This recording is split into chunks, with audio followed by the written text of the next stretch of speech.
What's up, you guys? Welcome back to another episode of the Let's Just Be Real podcast. I'm your host, Marissa Tong. Happy freaking Tuesday. I hope you guys are doing well. Today, we're joined by a special guest, the love of my life. Tell the truth. Tell the truth. I am. The love of my life. I am. Miss Amber. Yes. How you doing, boo? I'm doing great. How are you? I'm good. I'm excited. Thank you for having me. Thank you for coming. You know, of course. You were one of the first people that I thought about when I started my podcast. Like, we definitely need to have Amber on the show. You're my sister. I'm definitely going to come through for you. Come on now. Thank you. My I girl. love you. I love you more. Yes. I'm so happy to see you. I haven't seen you since like December.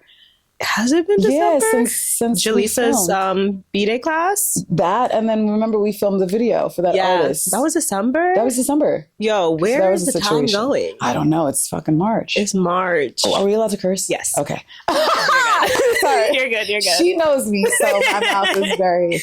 You're good. Okay, good. So we're about to have a real ass conversation today about dance. Amber is an amazing dancer. Amber is... Says the amazing dancer yourself. Nah, but like... Literally, I've always admired Amber. Like, I literally was just, we had a whole conversation off before camera just about like how I admire her. And I'm so proud of her now for like just getting back into dance, like at the capacity, because you never left dance, but like you're back in it, like full throttle. Yes. And living your best life. Like happy, complete. Yeah. Just, just going. Going. Yeah. Just going. It feels good. It feels good to be back. It feels good to be back at the level, like you said, at the capacity that I was before when we first met. Mm-hmm. You know, I slowed down a little bit, especially with COVID happening. Mm-hmm. You know, I became a little introverted, and I think it was more so about the mental health aspect of it that, you know, life just was lifing. Mm-hmm. And I feel like we were all at that space where we were just trying to figure out how to stay healthy and to make sure our families were healthy and to make sure we still had money coming in, because so many people, you know, lost their jobs due to layoffs and whatever the case may be. So I think it was in that moment, within like that 6-month period, it was just like, okay, like, you know, this remote thing is happening, and then you get a new job, but that's not remote, but then you still got to be around people. So you're like, protect yourself, and then studios are closing, and then a lot of people don't have the space to hold classes via Zoom and online. So a lot of people, I felt like they definitely, their light for their creativity was dimmed, for sure. Agreed. For sure. I mean, I had the pleasure of doing that Black Lives Matter piece that you were a part of. Thank you so much. And we did the rehearsals over Zoom and performed it and captured it outside of Liberty State Park in Jersey City. And it got an overwhelming, you know, capacity of love from everywhere. And there were so many different types of beautiful dancers from New Jersey, which is awesome because I'm all about unity. So being able to work with so many dancers from different parts of the state, different, you know, backgrounds, different, you know, foundations in teaching and learning. It was great. That was really fun. And it was for a good cause. And it was just because I wanted to say something and I wanted to comment on what was happening. Yeah. And it was so nice to see that other people that loved what I love to do, you know, AKA dance and tell stories through our movement, they were so willing to be a part of it, even learning it on Zoom and everybody being so like positive about the experience and then coming out and it was a great experience. And just to be able to just dance with people. And get out the house. Like that was a beautiful day that day. It was a really nice day. And I like my mom, you guys met my mom and my brother, and they like, I'm so glad they were able to get out of the house because they were never coming out the fucking house. So it was like, it was just nice. And then from there, just basically like we were all doing basing classes outside, training outside, working out. I know I was on my workout shit that whole summer because there was literally nothing else to do. You know, so I mean, COVID definitely dimmed it. And then coming back, it was just a slow start, I feel like, for everyone. Not like really private projects and stuff. Yeah, like but you were still flourishing because your community is so heavy and is so strong and so secure. So like even when you were holding your classes, I feel like you never really lost like momentum. You kept going. That's what it looked from outside looking. On and off, outside looking in, it looked like that. So that always like motivated me, and just to see my friends who I like truly actually do care about and want to succeed, like still doing what they can do, the best that they can do with like all the limitations we had. That, you know, that was great to see. And then of course it's like when the studio started to open back up, it was like your shit never, like you never left. You know, some people didn't have the, you know, the space. Yeah. Some people didn't have the opportunity to go back to what they were prior to COVID. But, you know, they never stopped. They never stopped dancing. And then, they might have chose different avenues of the creative process. So maybe starting to teach more, different studios that reopened, or the behind the scenes work, or maybe photography or videography or anything like that, just capturing, but they still stayed in that space of dance. And I think that was super dope. Yeah. It's been crazy. Yeah. It really has. And I feel like time, just even the concept of time is crazy. Yes. It really is. Cause I'm like, it's been 4 years, but it seems like it's been less, but also more. Like, I don't know, girl. Yeah. It's been crazy. It's really crazy. But let's talk about it's a nitty gritty. Let's talk. So first, let's dive into dance etiquette, because I feel like you are a great person to have this conversation with, because you have the actual like classical training. You went to school for dance, like you have that performance background. So coming into like a dance space, right? Like let's say it's someone who maybe they're just starting to dance like in their adult life and they want to get into dance. Like what are some tips that you would give them, or like what are some dance etiquette? Like what do people need to know when they're coming into a class? Well, I say anybody that first wants to pursue dance, even if it's recreational, I say they would do their research first. So a lot of, obviously we have the benefits of social media now, and you can look everything up on the internet, but even talking to somebody that is actually based in the dance community, like a friend that might be a dancer or a choreographer or a teacher, or even someone that might know a dancer or a choreographer or a teacher, I feel like you asking these questions, what should I wear to the class? Should I bring a change of clothes? Should I dress in layers? Because you never know if a studio is going to be too hot or too cold. I would say for me, I have about, and you know me very well, I'll come in class with 3 layers, whether it's April, July, December, I will have 3 layers on because it helps me warm up faster and I can take it off. And by, the time you start teaching the choreography, I'm nice and warm and I have my layers off. And of course, what I'm wearing is more form fitting and my body can be seen. I would say always be prepared as far as we're talking about dress wise. If you're starting off, if we're talking about classical training as far as ballet or jazz or any of the techniques that we're talking about, I would say be bold, stand in the front of the classroom. Being someone that started dance when they were so young at 3 years old, I was told that I was always like the smallest one, but I was always in the front with the big kids because first of all, I couldn't see. So that's, one of the things, I can be covered by a 4-footer when I'm like 2 foot, whatever. But I was just like, that was just me. And I just was questions. Do you do like this? Do you do like that? I would say always ask questions. No question is ever a dumb question when it comes to being a brand new individual that wants to, immerse themselves in the dance community. I feel like when you ask questions, it shows the teacher that you want to learn. It shows the people in the class with you that you want to learn. And sometimes you are lucky enough to be in a space with people that might have more training than you, but they just might want to help you. So they might have pointers while you're taking the class. Hey, like I can help you with this step if you need help with it, or do you have any questions I might be able to answer while the teacher's helping someone else? Because a lot of classes that I've went to, there's different levels of training, but it's nice to see those that might even have a little bit more training in their bag to just offer assistance.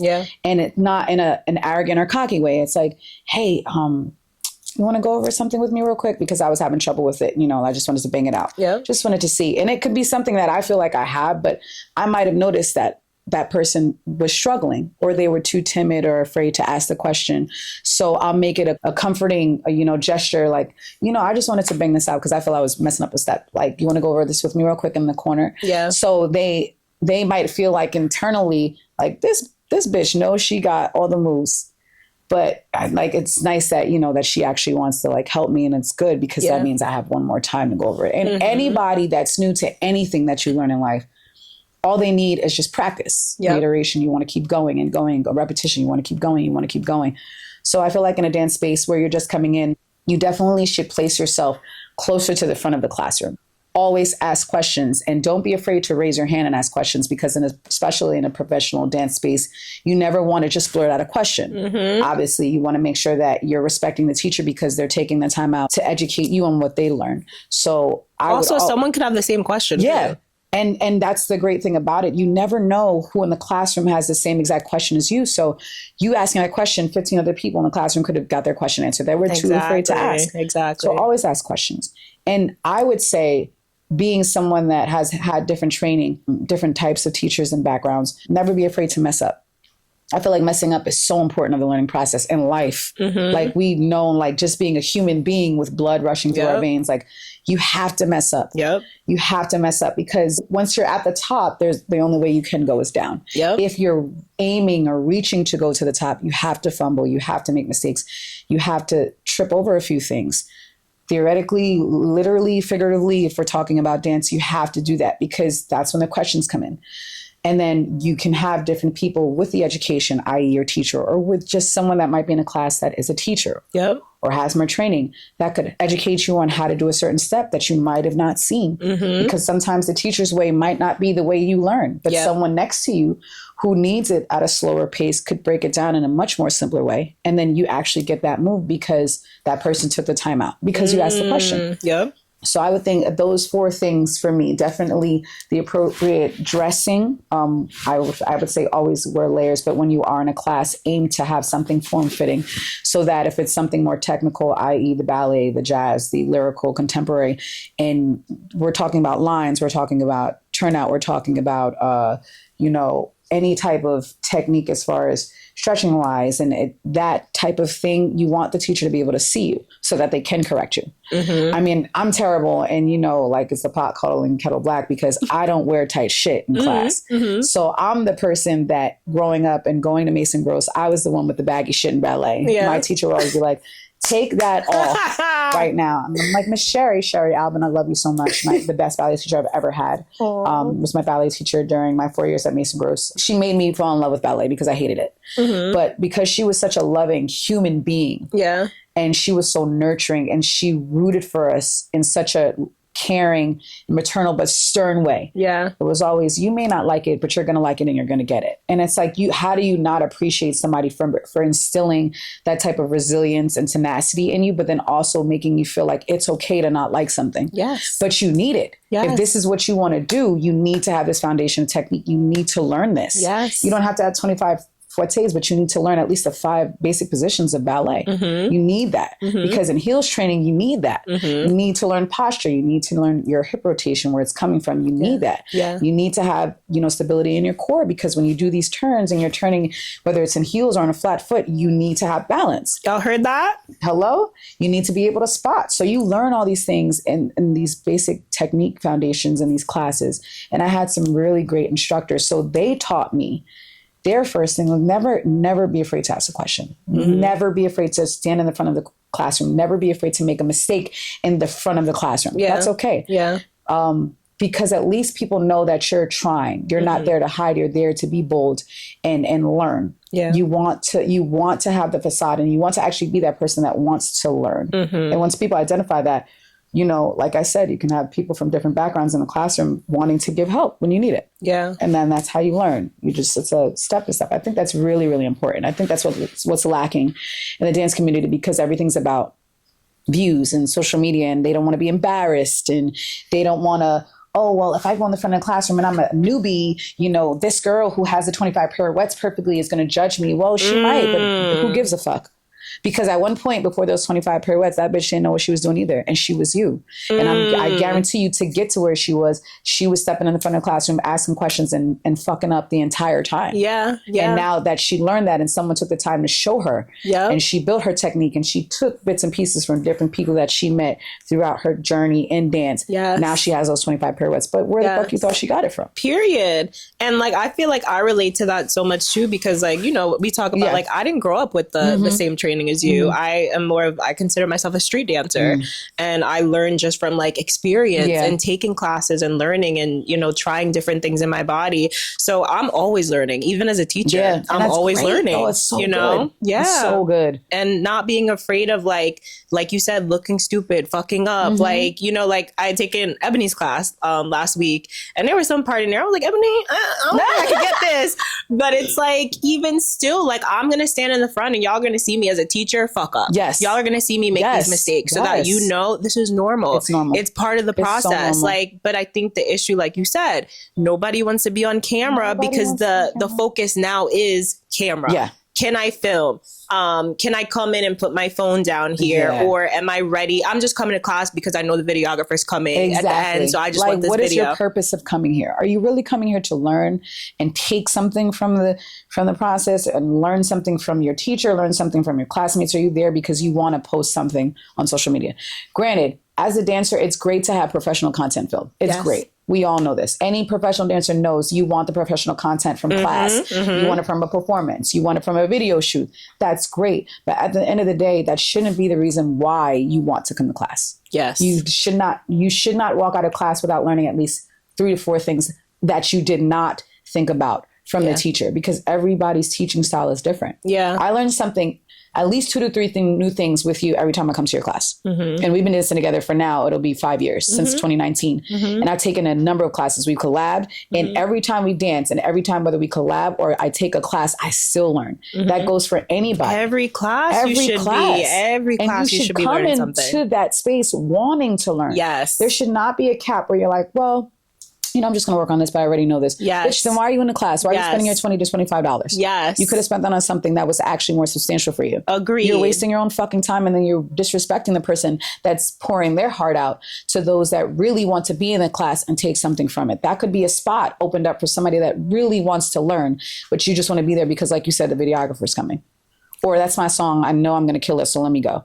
Which is fine, because you always want to go there when it's a vibe, but still there's the essence of it, I feel like, is what's missing now. Yes. Everything is for fucking show. Yes. And that pisses me off. Yes, because we're in it, we're immersed in it. So that's part of the job. So yes, we have to have the professional filming. Yes, we have to be, the facials on camera. Yes, we have to stand a certain way and do this and that. And a lot of times we don't even feel like doing that shit. I don't. Like, you know how many times, like, let's talk about, like, we've had shoots and we're just like, oh, I can't wait to go. Like, and it's not a sense of being ungrateful or whatever, but we're just not, I know that, like, you're a much more raw, authentic person and dancer outside of the camera, period. The camera is just going to pick up whatever you're giving it. Exactly. At the time. At that time. That's only like 30 seconds to a minute of my life that you're seeing. You're not seeing what it took to get there, how my day was going. And you could have danced better in rehearsal than you did on the video. Which happens a lot in real life. And I know dancers that have danced with artists that say that. Like, I nailed a triple turn in heels in all of my rehearsals that I get on stage, and because the floor is so slippery, because spacing was off, or because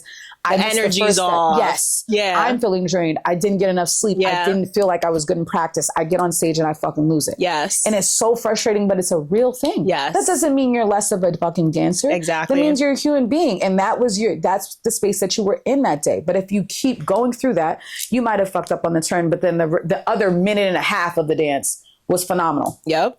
You're probably the only person that's going to give a fuck about that turn that you messed up. Because you killed every single other thing that everyone saw. Yes. And if the audience looking from the outside in who doesn't know anything about the choreography, they're not going to fucking know. Exactly.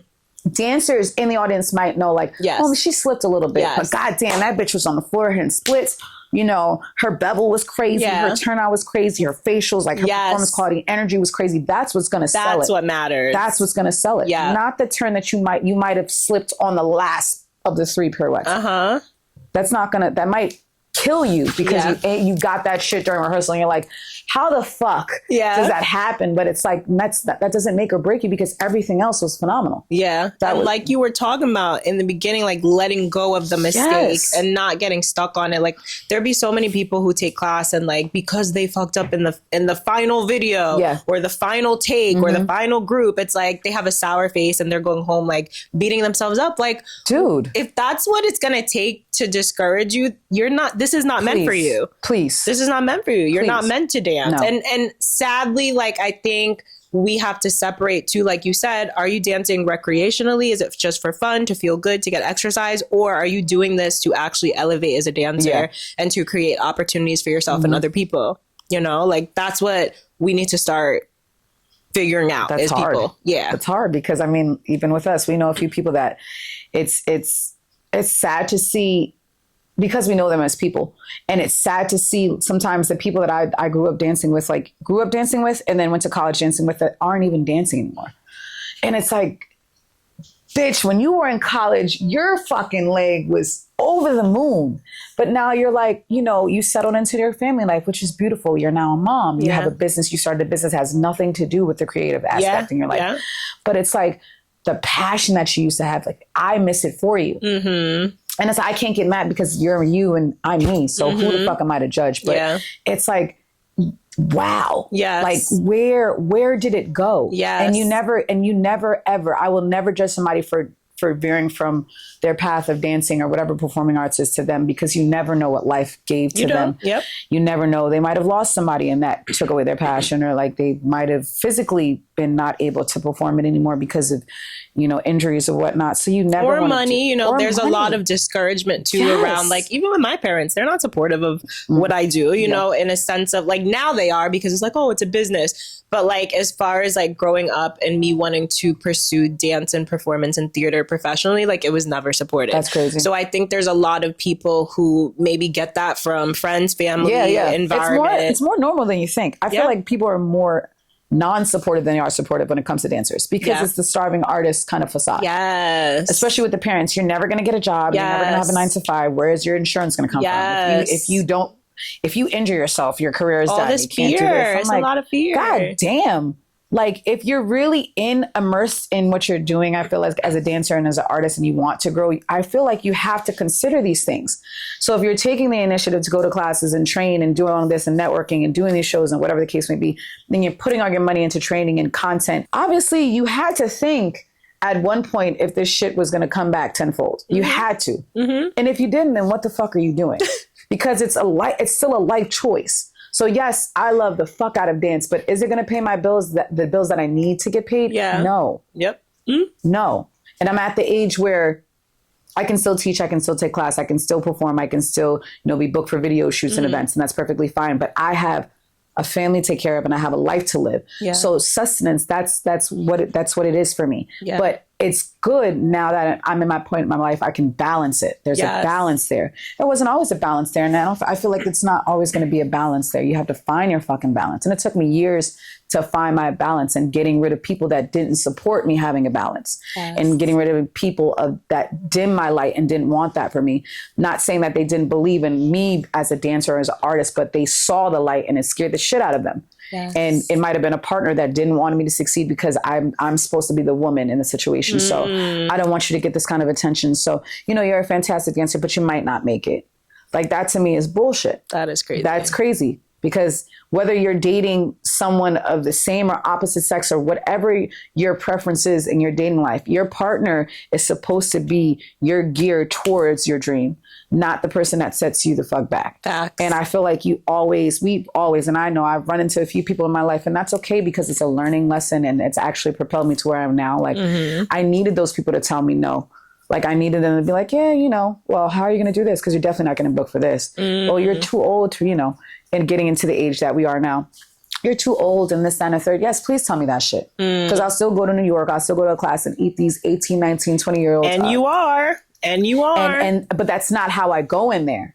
And as long as I know that for myself, that I'm not going into a class to eat someone younger, there's nothing for me to prove. I'm going in there to learn something and to watch the beautiful talent that surrounds me in that class, whether it's a beginner dancer, an advanced dancer, professional dancer, someone that just literally, like you said, wants to be there just to be there. It's just the beauty of watching different levels of storytelling from these people with different levels of dance background. That's beautiful to me.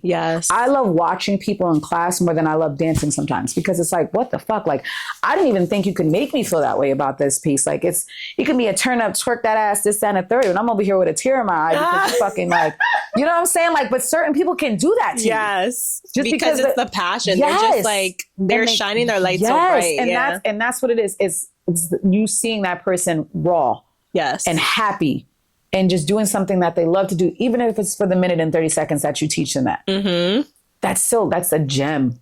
And I feel like that's gotten lost. It has. That's gotten lost a lot. And it makes me sad, because that's why I fell in love with dance. Girl. It's for the expression part. It's a lot of ego. It's a lot of trying to prove things, right? Sure. Trying to prove things, ego. I don't know. It's like there be weird energy. I wouldn't say too much like in my community, like you said. I you love know, your and, community. It's dope. And also with Emma's community. Yeah, you love take a lot of Emma's classes. Yes. We have her here this month, so we're excited for that too. Yes. Yeah. When is she coming? The 24th, Sunday. It's a Sunday. God damn it. Take off. I'm gonna have to take off for that shit. Take off. I'm gonna have to take off for that shit. Please pull up. But yeah, like I think as a teacher, like, and you're good at this too, like you have to be able to control the environment and control your community and set the tone for your class, right? Yeah. If you're coming in as the teacher and you're like acting like a diva or it's only about you or only look at me and you're just like putting out these moves and you're not really caring whether people pick it up or not, it's like that's gonna show. And then that energy is gonna go onto your students now where now they're gonna start having diva behavior and think that they're the shit and all that, you know? So like the teacher, I think, really has to be able to set the tone, but also like check your students. If your students are coming in and they have an attitude, like I tell people straight up, like the vibe is off. Yeah. The vibe is off in this class. Like y'all are acting weird. Straight up. Like, cause I don't want that. Cause then that goes on to me. That's going to affect the way I'm teaching, the way I'm performing, like experience that everyone else is having when they come take class. It is unfair. Especially because it's someone that took your class for the first time. And then you have the people that have been taking class and one of them comes in, you know, from a bad day and they're just giving off just fuck you type of energy. Now, this person that literally heard the best things about your class, that was, you know, referred to your class, Marissa's fantastic community is awesome, comes in and you have a bunch of bitches, not calling your girls bitches, obviously, you know, shout out to y'all because, you know, I love y'all.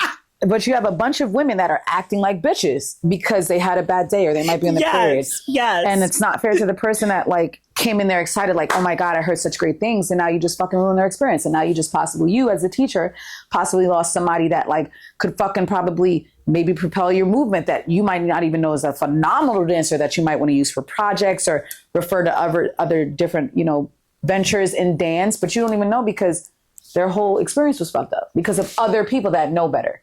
And you fucking know better when you come into a class, especially like you said, you know better with certain instructors. And thank God, a lot of the instructors I've met come into class and they love on their students in the most professional way, but they love on their students.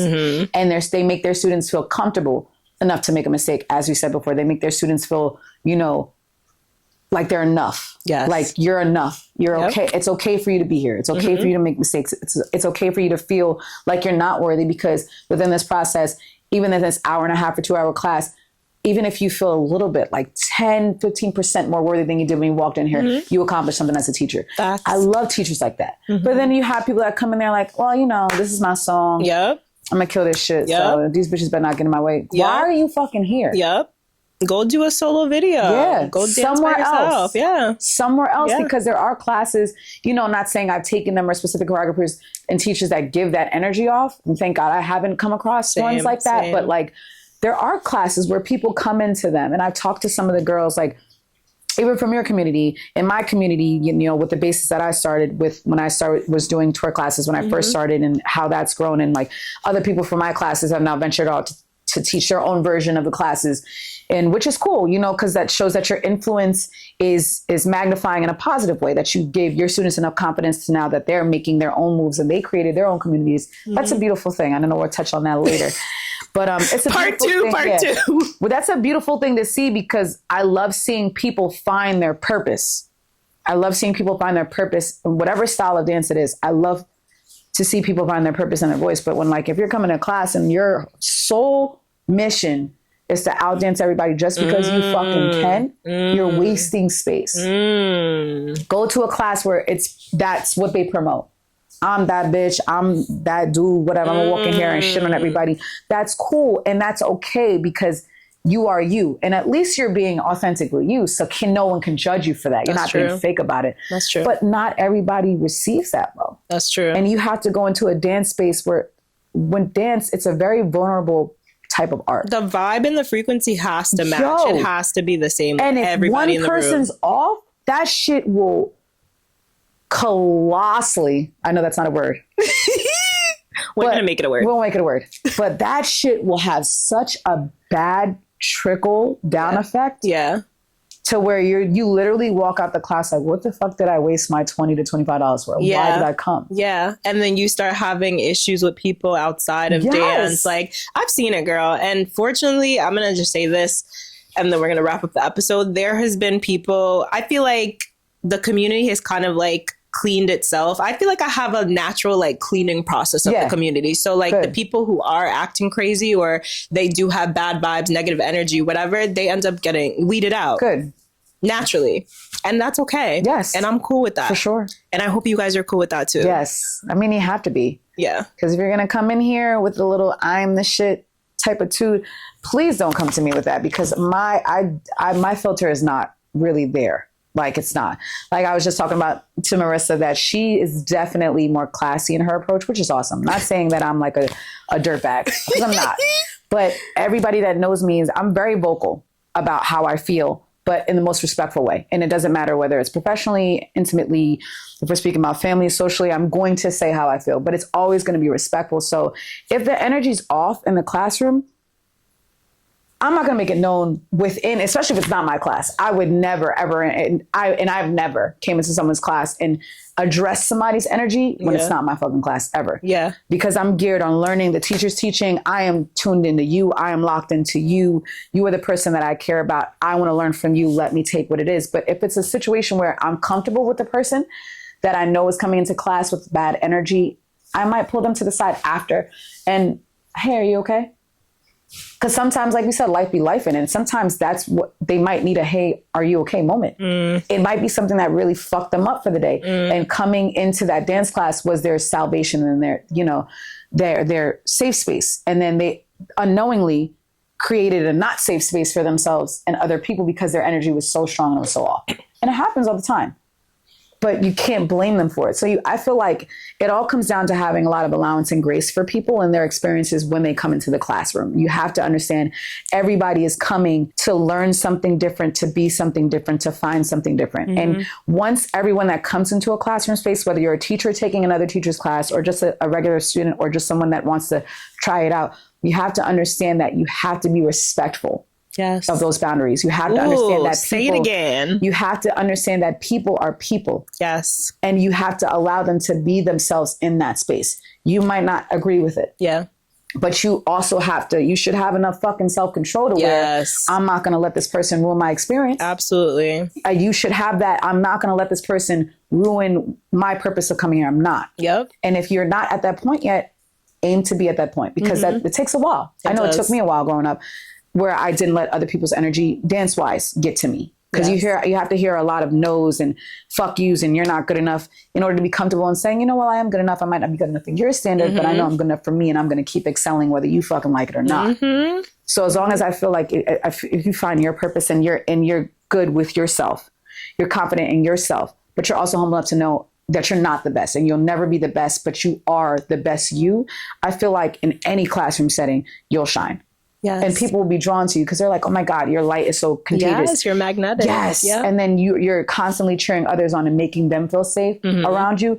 That's how a community's built. That's how a community should be built. And I feel like, especially with yours, I know with mine at one point when I was really focused on establishing the community, I know with Emma's now that, that's where I'm transitioning. Even with Donna, I used to train with Donna and Hotties and Heels. That's where my foundation is. Shout out to UD. I love you. So yeah, but my foundation with Hotties and Heels definitely like geared me towards where I am now, to where I can walk into a Heels class like Emma's or anybody's in New York, because it's fantastic. I met some fantastic teachers in the past, like I want to say 12 months, like 11, 12 months since I've been training there consistently, like phenomenal teachers and people. Yeah. They're not just great teachers, they're great people. And they're great teachers because they're great people. Yes.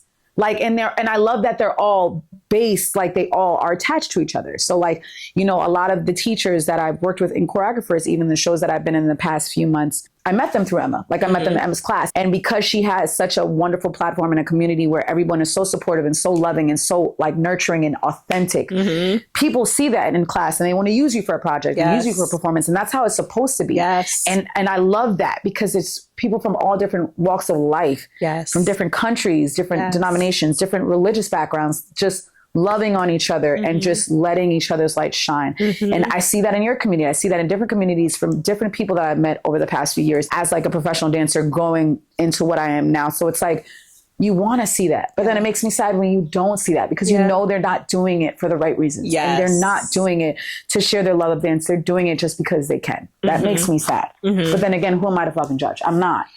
All we can do is focus on what we love dance, you know, keep showing up for ourselves, still looking to elevate, still looking to surround ourselves, connect with the right people. And we will continue to do that. And that's what, you know, and I'm super proud of you. I'm super proud of what you built. I'm super proud of what you built. I'm proud of you. Thanks.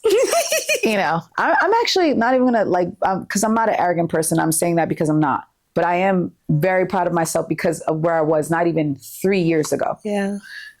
Just mentally and physically, because I wasn't training as consistent. So my body, even though it yells at me, it's like, yes, bitch, you're back. Yes. You're fucking back. Yes. Finally, like, it doesn't matter how old you are. You're fucking back. You're thriving. You're back. You're consistent. Like, you're stretching every day. Yes. You're fucking training 2 to 3 times a week. You're teaching 2 weeks.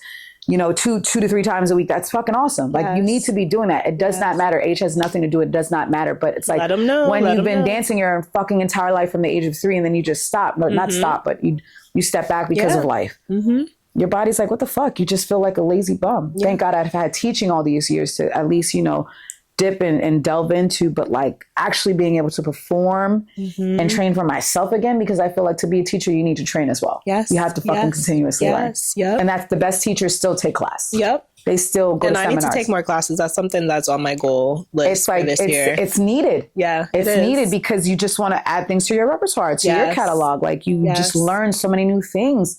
And does it, like I said, age has something to do with it. I learned so much from the younger teachers now because it's a different, you know, from when we were growing up, even 6 to 7 to 8 to 9 years of a difference. It's a different generation of dancers now. So being the age I am, I have to tap in to what's going on now. Yes. Because especially when you're working with these people, you have to be mindful of the styles. You have to be versatile. You have to be ready to jump in, do some wild shit, because that's what's, you know, if we're talking about content wise, we're talking about being booked wise, we're talking about getting jobs wise, we're talking about even being like asked to do certain things or teach a class. Like, you have to be versatile in what you learn and what you're with. Yes. Open, you have to be, no matter what age. So it's like, you have to tap in. I feel like for yourself more than anything, you just have to find that confidence for you and that surety for you. Like, I'm okay. I'm enough. I'm not going to be perfect technically. I'm going to fuck this up sometimes. I'm not going to go into class again. I might fuck it up. But if I do, okay. Yeah. Okay. And what? Like, so I'll be in class tomorrow. So I cannot fuck it up after that. Right. Like, so what? Right. So what? It's okay. It might not be okay from other people's standards, but who are they? Because in their own life, no one's perfect. That's cliche as fuck, but it's so real. Yeah. It's so real. And when I go into a class and I think that, and then you find the light in everyone's imperfections, it's fucking awesome. And I think that's super important. Yeah. It really is. Yeah. It's a beautiful thing to watch. I love you so much. This is so good. Yes. This was such a good conversation. Make sure you guys follow Amber. Tell them where they can find you. So I'm on Instagram. She's _adultbaby. Also on Twitter, she's _adultbaby. My page for my dance program is Souls of Art _ on Instagram. We also have a Facebook. We also have a website, soulsofartdance.com. So go check that out. It shows all the different programs that we offer for all different ages and types and levels of dance all over the states and tri-state area. So that's a thing. But yeah, tap in. Follow my bitch. You already know who she is because it's my girl. Follow her. Stay tapped in with her. Hopefully we have another collab coming soon. Absolutely. You know, because we be doing our collab thing and I miss it. We definitely need another one soon. Yo, you know, someone brought up our collab literally last night, but she had taken our class when we did what song was it? The one where like your nail broke, I ripped my pants. The Lakia class. That was a crazy class. That was wild. You were bleeding. Like bleeding. I take my shit up with tape. Ripped, like, that's what you get from having grippers. Okay? And then like didn't the videographer. Yeah. Sorry, Jay, you didn't show up. Jay, I know it was an emergency, so it technically wasn't your fault, but I think you had an emergency that day. Jay, you didn't show up. Strike one. I'm glad you were safe though, but you did not show up, and that was a fucking fire ass combo. Okay. Damn, that was fire. That was a fire combo. But it was a reason he didn't show up because we looked crazy that day. Yeah. It was like too much tape going on. around, split pants to this bitch. It was a lot going on. So it was a lot. But it was great. It was a great class. We're going to do another collab for sure. We have to. Thank you guys so much for tuning in. If you're listening on Spotify or Apple, make sure you rate and review the podcast. Gang. 5 stars, please. 5 stars. Share. Don't play. And also, tell your friends about this podcast, especially if you're a dancer. Share this on your story. Sure. Tag us, tag a friend, send it to your community if you're a dance teacher. I'm sure this was helpful for you as well. And if you guys are watching on YouTube, hit that like button, subscribe to this channel, and we'll catch you in another episode. Ow, part 2 is coming soon. Yes. You already know, because we got to get deep into the deep of this shit. You know, I'm ready. Bye, y'all. Bye. Ow. Is it recording? Yes. Yes. We're here.